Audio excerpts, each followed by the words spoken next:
Bem, para a elaboração da peça do mandado de segurança, que está previsto na nossa Constituição, mas tem uma lei específica regulamentando, nós necessitamos nos atentar para a Lei 2016 de 2009.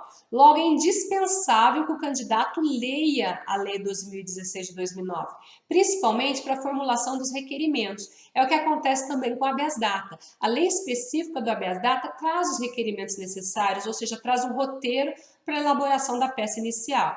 E quando eu falo de petição inicial, ou peça inaugural, peça inicial, eu falo de artigo 319 do CPC. Esse artigo são os 10 mandamentos, falando 10, mas não é esse número exato, mas é como se fossem os 10 mandamentos da petição inicial.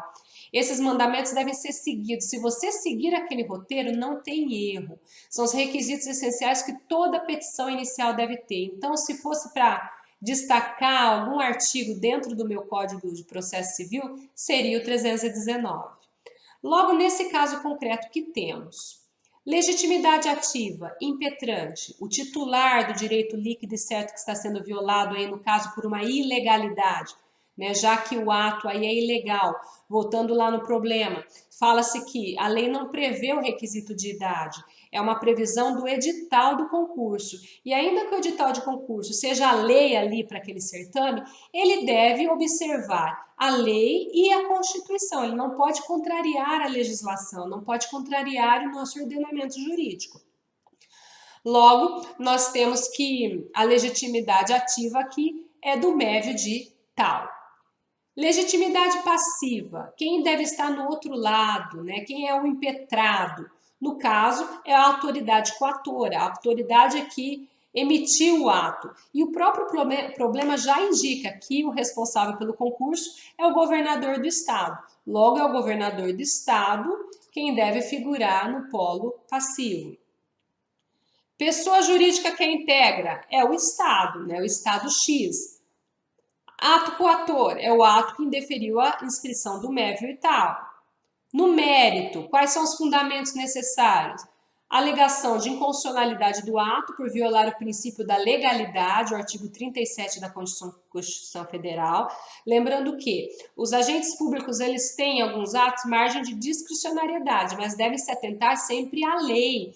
A discricionariedade, quando possível, ela se restringe à oportunidade e conveniência do ato, mas a lei deve sempre ser observada. Além disso, poderia-se alegar a questão da razoabilidade e a lesão ao princípio da isonomia. Há inclusive uma súmula do STF a esse respeito. Na prova do OAB é sempre importante citar as súmulas do STF quando existentes. Competência. A competência, nesse caso, tratando-se da autoridade coatora, o governador do estado, era o Tribunal de Justiça do estado X. Tá? A previsão aqui da competência estaria na Constituição Estadual, mas até por simetria podemos dizer que, tratando-se de governador, o órgão máximo do Estado é o Tribunal de Justiça, né? O Estado, órgão máximo em termos jurisdicionais, então por isso a competência seria do Tribunal de Justiça do Estado. Outros requisitos formais. Deveria se falar nessa peça sobre o prazo de decadência, sobre a existência da prova pré-constituída, sobre a possibilidade de pedido de liminar de tutela de urgência. Você é advogado de mérito, você quer que aquilo seja resolvido quanto antes. Se demorar a decisão, há um risco efetivo para o mérito, porque pode acontecer o concurso e ele não ter condições de fazer o certame, então é cabível aí a tutela de urgência. A necessidade também de pedido de notificação da autoridade coatora para prestar informações, pedido de ciência da pessoa jurídica para ingressar no feito, pedido de intimação do Ministério Público, pedido de prioridade de julgamento e pedido de ratificação de liminar e julgamento de procedência do pedido principal, inclusive com a indicação do valor da causa. Então, esses são os requisitos formais que deveriam ser atendidos no caso da nossa peça. Vamos lá, então, para o modelo de peça. Lembrando, a peça ela é muito particular. Cada um tem o seu modo de escrita e, eventualmente, alguma alteração da ordem não causa prejuízo ao conteúdo. O que eu estou trazendo é uma sugestão de resposta, tá? Com os requisitos essenciais da peça. mas eventualmente se você escreve de forma diferente, mas atende os requisitos, não há problema. Primeiramente na peça, nós temos aí o endereçamento, que é excelentíssimo senhor desembargador, presidente do Tribunal de Justiça do Estado de X. Lembrando que, se não está no nosso problema o Estado, não inventem informações.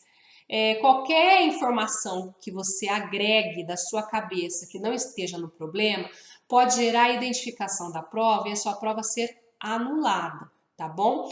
Porque quando o examinador corrige, ele não sabe que aquela prova é da Maria ou do José. Isso existe justamente para preservar aí um tratamento isonômico entre os candidatos. Ele corrige sem saber a identificação do candidato, sem saber de quem é aquela prova. Se você faz algum sinal, acrescenta algum dado, você pode permitir identificação. Então, se houver essa suspeita, ainda que você não tenha tido essa intenção, né, há a possibilidade da sua prova ser desconsiderada. Logo depois do endereçamento, por uma praxe jurídica, costumamos deixar um pequeno espaço. Recomenda-se um espaço de aproximadamente 5 linhas em todas as petições iniciais. Esse espaço, com o PJE, perdeu um pouco o seu sentido, mas na época dos processos físicos, ele era utilizado para o juiz despachar.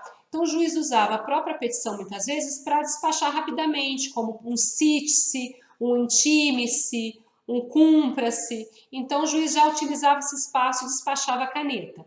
Agora, com o PJE, esse espaço perdeu um pouco o seu sentido, já que o juiz despacha eletronicamente como regra, tá? Mas, pela praxe jurídica, é interessante sempre deixar um espaço, não colocar assim grudado a qualificação e o cabeçalho aqui, o endereçamento. Começando aí, seguindo sempre os requisitos do 319, a qualificação das partes, lembrando que não vamos utilizar dados inventados, MEV digital mesmo, nacionalidade, estado civil, portador dos documentos tais. Nos documentos, aqui nos outros elementos que eu não tenho, né, eu não sei a nacionalidade, o estado civil do MEV, eu posso deixar um pequeno espaço ou um pontilhado que indica que eu sei que aquele requisito é necessário, mas eu não coloquei porque o meu problema não traz, justamente para não identificar a prova. Indicação de endereço eletrônico, que é um requisito novo trazido pelo CPC de 2015. Endereço, a questão do advogado, lembrando que você é o advogado do MEV, mas você não pode se identificar. Com escritório para recebimento de intimações a endereço tal, vem a presença de Vossa Excelência, impetrar, a nomenclatura correta é impetrar, mandado de segurança, em face de governador do estado X, que é a autoridade coatora, com sede funcional em tal local, isso permite a citação, eu preciso indicar o endereço, e sempre indicar o fundamento jurídico. No caso do mandado de segurança, eu tenho fundamento na Constituição e na lei específica, na Lei 12.016 de 2009. Um pequeno parênteses aqui. Se vocês pegarem a grande parte dos livros e das soluções aí trazidas por alguns escritores a respeito desse caso, há indicação somente do governador do estado X. Mas como nós vimos acima, a Lei 2016, ela exige que seja indicada a pessoa coatora e também a pessoa jurídica que ela integra. Então, tecnicamente, seria correto colocar governador do estado X e estado X, um litisconsórcio. E isso foi considerado pela OAB, nós vamos analisar isso mais à frente, porque se você colocasse o litisconsórcio, a sua pontuação seria maior. Tá? Ainda que a maior parte, eu verifiquei vários livros, a maioria não coloca isso, não observe esse rigorismo, né, já que estado X já está indicado, não haveria necessidade de indicar a pessoa jurídica também. É importante se ater ao artigo 6º da Lei 2016, que faz essa menção, a necessidade de indicação da autoridade coatora e também da pessoa jurídica que ela integra. Então, governador do estado X e estado X. Continuando, a estrutura básica de uma petição inicial é a síntese dos fatos, a análise do direito e a conclusão com os pedidos. Então, começamos aqui pelos fatos. Nos fatos, o candidato deveria fazer aí um resumão, né, do problema, com as suas palavras. Você utiliza as suas palavras para resumir os fatos, fazer uma síntese dos fatos. Em seguida, é interessante tratar da tempestividade, dizendo que a ação foi impetrada no prazo de 120 dias a contar da ciência do ato. Lembrando-se, numa situação prática, nem sempre você é tão rigoroso, indica tantas questões, porque já se presume que o juiz vai olhar isso e essa questão está sendo observada. Mas estamos aí numa prova de OAB, estamos sendo avaliados. Então você deve sempre justificar o quanto mais você puder justificar, para não correr risco de perder pontuação. Na sequência, tutela de urgência. Havia uma necessidade, há uma plausibilidade do direito e também um perigo da demora, porque se houver uma demora na decisão, ou seja, se a decisão for proferida só ao final, o mévio ele pode ser impedido de participar do certame. Então, estão preenchidos aí os requisitos da tutela de urgência. Você, como advogado, que deve sempre pedir o máximo possível, deveria postular a concessão dessa liminar. Na sequência, do direito. Do direito são os argumentos jurídicos, lembrando que você não basta apenas mencionar os artigos eventualmente violados, você deve justificar por que eles se aplicam naquele caso concreto. Aqui, o fundamento jurídico é basicamente principiológico e os princípios estão na Constituição. Temos aí o princípio da isonomia, o princípio da legalidade, depois vocês vão poder ler esse fundamento com mais cuidado, porque esse material vai ser disponibilizado. Interessante também mencionar a súmula da STF, sempre que houver súmula tratando do assunto, e nesse caso havia a súmula 683, perdão. Temos ainda aqui a questão da proibição da diferença de salários, prevista na Constituição Federal também, que é uma decorrência do princípio da isonomia. Logo ao final, nós temos aí os requerimentos. E esses requerimentos nós podemos extrair da lei específica, da Lei 12.016. Inclusive, cada requerimento está fundamentado no respectivo artigo. Então, deferimento da tutela de urgência, inaudita altera partes, ou seja, de plano, sem necessidade de citação da parte contrária, notificação da autoridade coatora, ciência do Estado, que é a pessoa jurídica,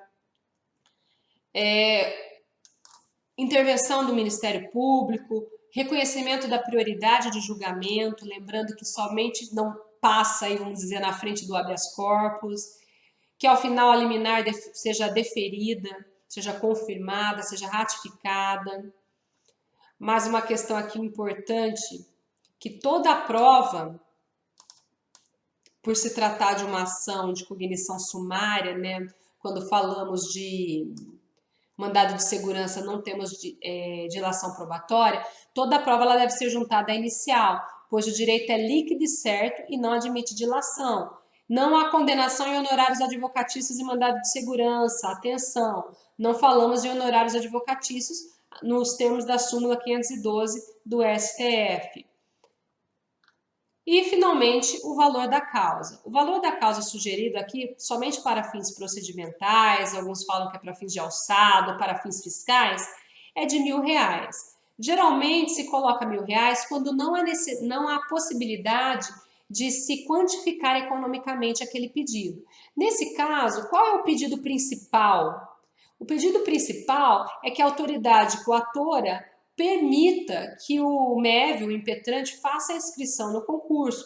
Logo, eu não tenho uma expressão econômica imediata. Logo, eu não consigo quantificar essa ação.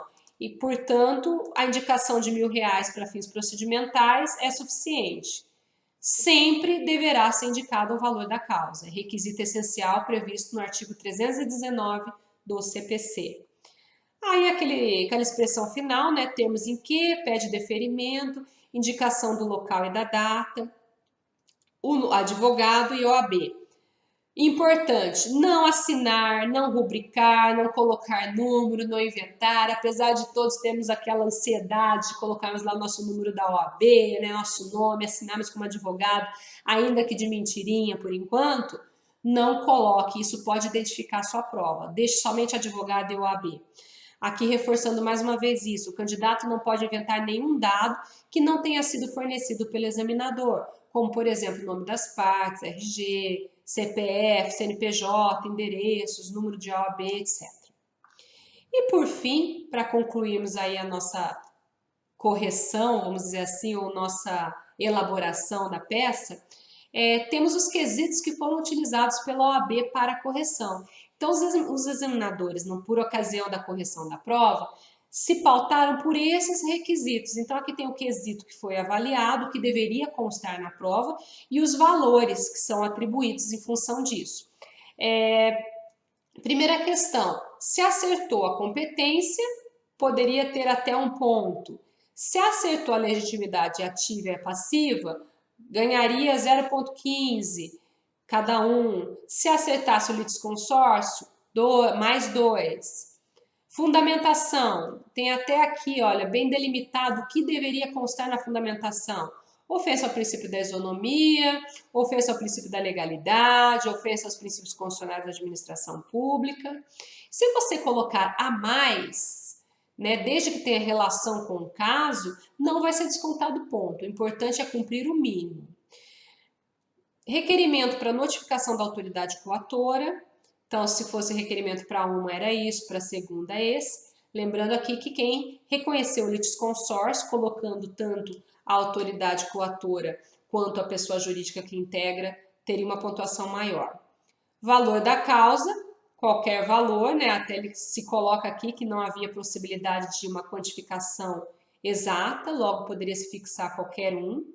Recomendo que nesses casos se utilize um parâmetro de R$1.000. Postulação, né, a procedência do pedido, deveria requerer a procedência do pedido ao final, porque às vezes você escreve tudo e no final esquece de pedir. Então, a procedência do pedido também, se estiver completa, meia, se estivesse incompleta, 0,25.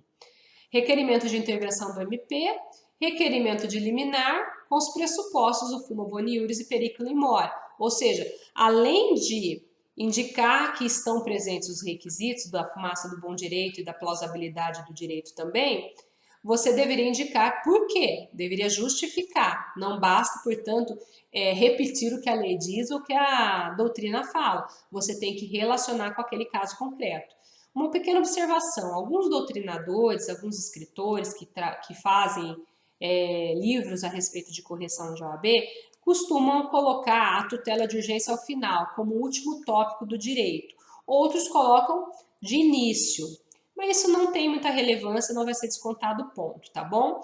Então, alguns preferem de início, porque já é uma tutela de urgência antes da apreciação do mérito, então, tecnicamente, seria mais correto. Bem, são essas as questões que eu gostaria de ponderar. Me coloco à disposição para eventuais dúvidas. Foi nossa viagem pelo mandado de segurança e nos vemos na próxima aula quando trataremos do mandado de segurança coletivo. Um abraço a todos e fiquem com Deus. Oh.